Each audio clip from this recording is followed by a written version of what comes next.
Well, without seeking to be in any way prophetic, I would just say that most people who are studying the emergence of AI think that it's going to moderately impact a lot of our basic economic, technological frameworks, especially like in these domains. Education, AI presents both real challenges and also some real opportunities for education, and not just at the higher academic level of universities, but all the way through human formation.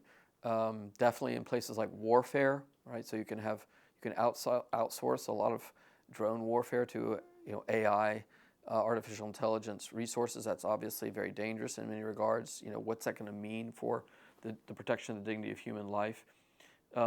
Medicine, where AI probably is going to offer resources for doctors to corroborate, and maybe verify or stimulate more analysis based on what they're seeing in lab results. And so you're going to get AI very implicated in medicine, research technology at every level, physics, chemistry, biology. You're going to have medical and but also technological and engineering work done with the use of AI.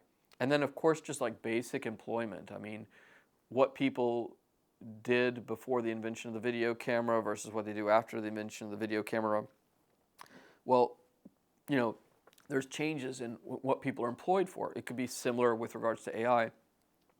How's that going to impact the entertainment industry, or how's that going to impact the clerical and secretarial forces that are employed currently, or what's it going to do for website designers, or people who work in computer technology?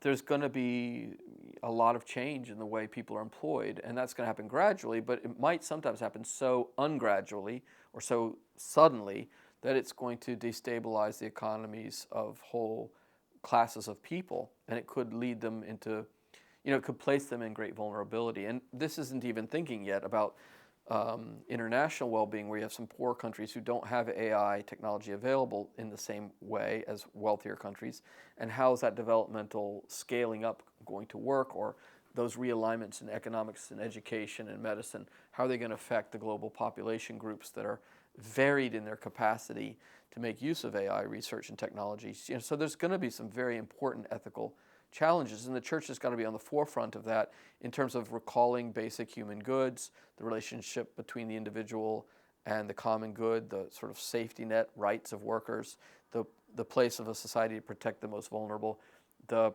relations of nation states, and the kind of common destiny of the whole human race in our interdependency. Well, while still rewarding, talking about the importance of creativity, of individual insight, individual meritocracy, the importance of innovation, technology. You don't want to sort of try to morally punish or discipline people because they're being innovative. That's ridiculous. But on the other side, innovations need to stimulate the well-being of the many.